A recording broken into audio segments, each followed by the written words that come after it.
Let me begin with a short story. There was a little boy, 3 years old, a few years ago, who was at a community hall at a family wedding with his family. The reception was finished, and this little boy got up. The reception was finished, and a small town band got up on the stage, started to play music. This little boy ran to his daddy and he said, "Daddy, get tar." You need to know that tar is a little plastic guitar, no strings left on it. My brother, this little boy's father, said, "Oh, Curtis, the guitar is in the car. I don't want to go out and get it. It's cold outside." "No, Daddy, get tar." Well, my brother, recognizing the persistence of a 3-year-old, went out to the car, got the guitar. He brought it in. Curtis took the guitar. He walked in front of the stage, and he started playing music with the band. You can imagine this little guy, all dressed up in a little vest and white shirt and bow tie, playing with the band. Everyone, of course, was charmed. His grandmother asked him to go up on the stage and get his photo taken with the band. But he said, "No, Grandma," because this little guy was not there for the photo opportunity. He wasn't there for the attention. He was there because it is in him to be a joyful expression of life. He has music in him, and he was letting it out. I propose to you today that every one of us is like that little boy. We have inside of us a light, a spirit that wants to be seen. Maybe you were a child that wanted to play music and wanted to be out there. Maybe you were a child that was quiet and wanted to be in a corner reading a book. So think for yourself, what were some of the things you loved to do as a child? I think we come hardwired. I think we all come with this innate sense of who we are, what we love, and how we will express that in the world. So what happens to us? Are we as spontaneous in our expression as this little boy was? I don't know about you, but I'm certainly not anymore. I think what happens is we layer on messages. People tell us we're a little too loud, we're a little too quiet, we're a little not quite right. Let me give you an example. When I was a teenager, in grades 7, 8, and 9, we had music class. And music class was also preparation for the local music festival. So we were singing away in class, and 3 years in a row, the teacher stopped the class and said, "Contenti, mouth the words." You can imagine what a strong message that was in front of my peers to be told that my voice was not good enough. It was many years before I could even sing around a campfire. However, I did learn to do this.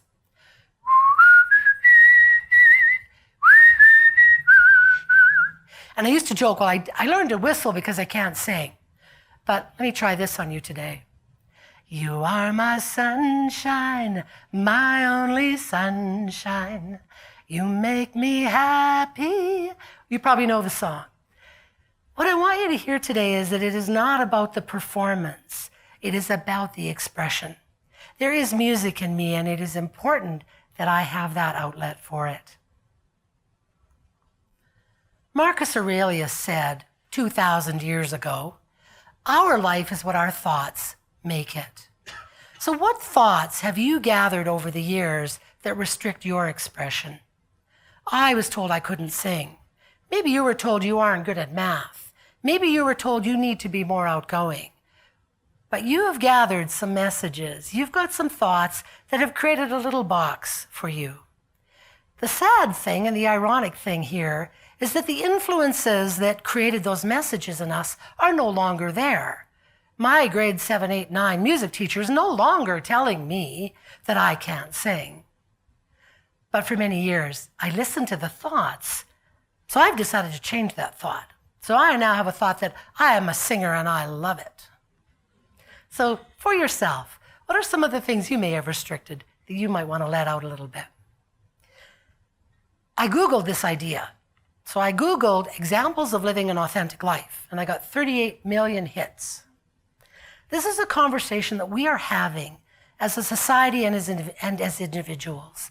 We want to more fully express who we are.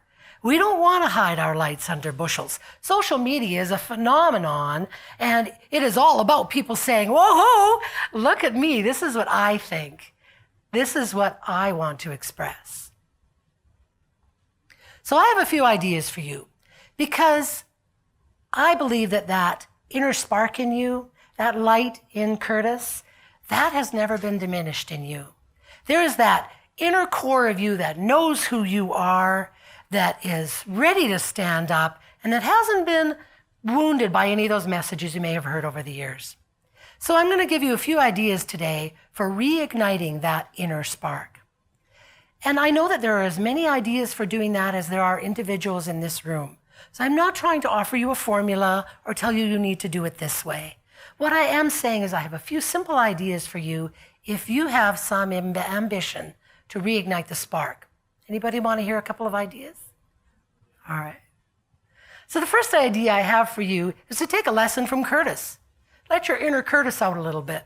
Ponder briefly what you loved to do as a child and rediscover that love. I was in a workshop a number of years ago, and the workshop leader said to everyone, I'd like you to introduce yourselves to the group, and I would like you to say what you do for a living. We were going around the room, and one man said, well, I don't really work. I just play all day. She said, well, what do you do? He said, well, I drive heavy equipment on a construction site.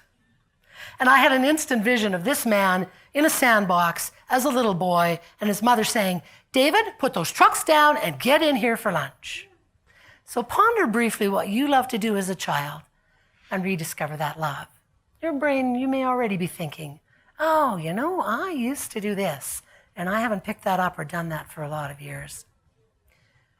The second idea I have for you today is notice what gives you energy and do more of it. Have you ever noticed if you go out in an evening and you do something that's fun to do, that even though you may have stayed out later than usual, you wake up in the morning and you don't feel tired? You actually feel like you're ready to go on a new day? Maybe you went to a concert, maybe you spent some time with friends, maybe you read a book, but you did something that you really love to do.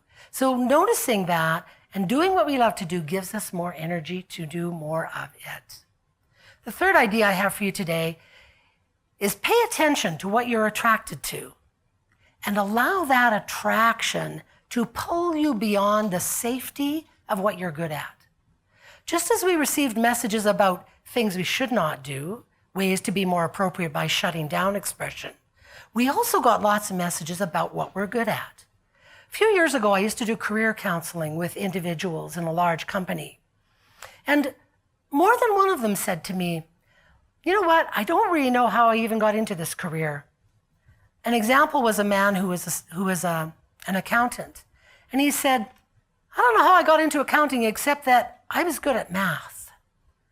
I was always told I was good at math, so I got into this field. So I don't know what I'm going to do when I grow up, but it probably won't be accounting. So don't let the safety of what you're good at keep you restricted in one of those little boxes. I had an experience of doing something like this past winter. A friend of mine said she wanted to take a drawing course, drawing for the totally intimidated. Well, I have not done art since grade 10. I took the required class.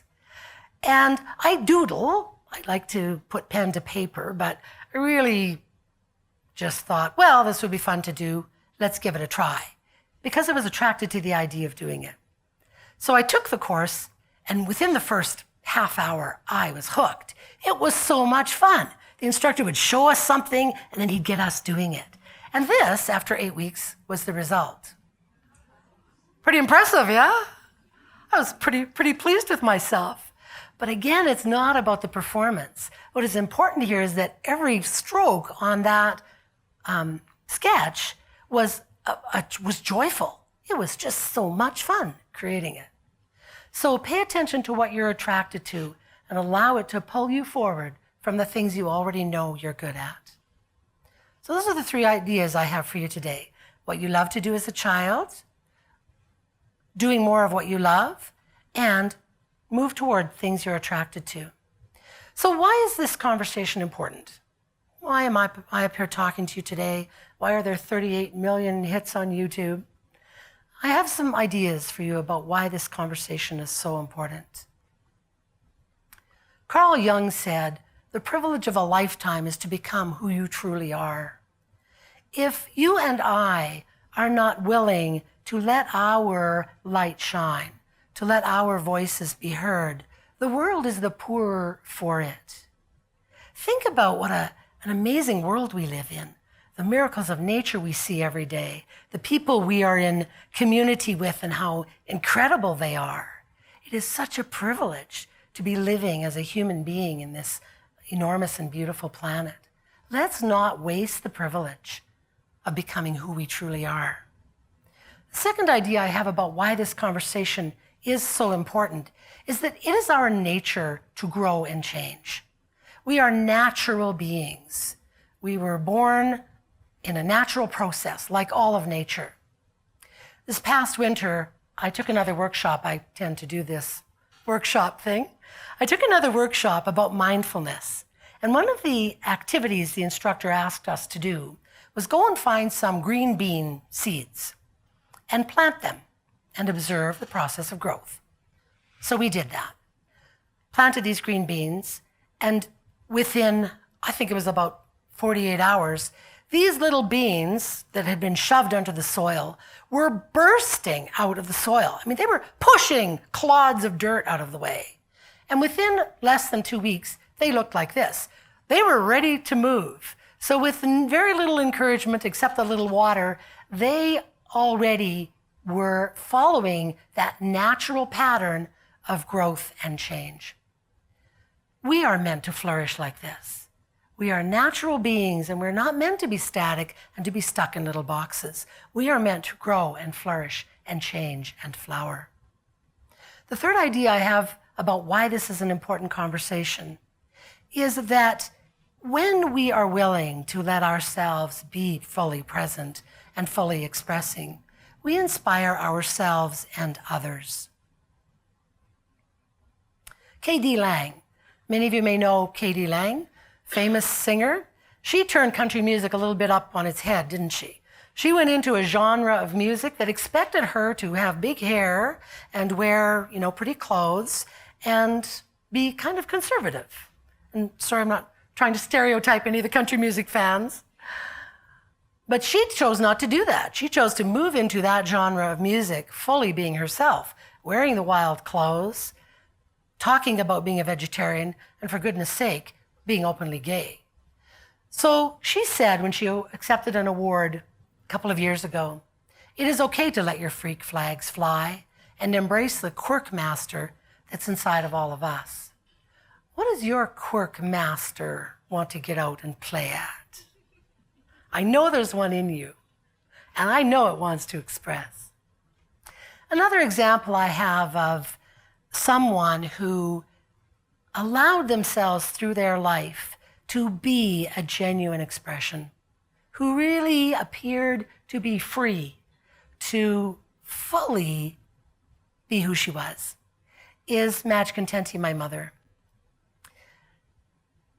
Madge is the type of person who would be at a grocery lineup, and within about 3 minutes, she would know the people in front of her, the people behind her, and she'd have their life stories.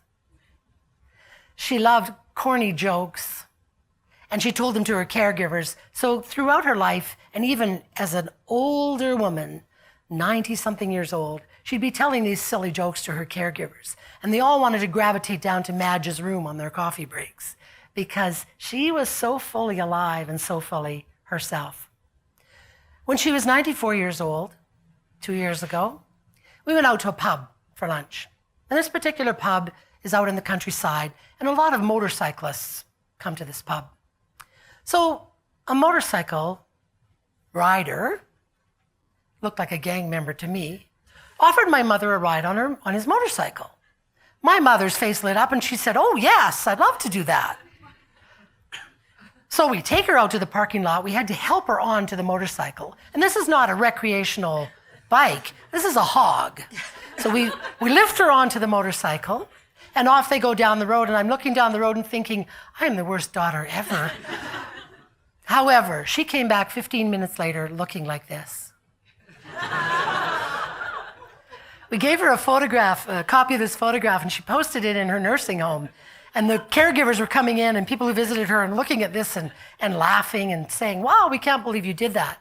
And she said to me, I don't know why they're so surprised. Just because I'm old doesn't mean I can't have any fun anymore. So whatever age you are, whether you're 3, this young man is no longer 3, of course. He's a 20-year-old university student. But look at that light. It's still shining. So whether you're young or whether you're old, what we call old, although really she never aged, I don't think, it's time for you to let your quirkmeister out. It's time to respect and honor that voice, that spark, that urge inside of you that wants to be known, that wants to be seen. Because when you do this, you inspire yourself to live a greater and more joyful life, and you inspire those around you. So take it from Curtis, take it from Madge, take it from me. Your light is one that needs to be seen.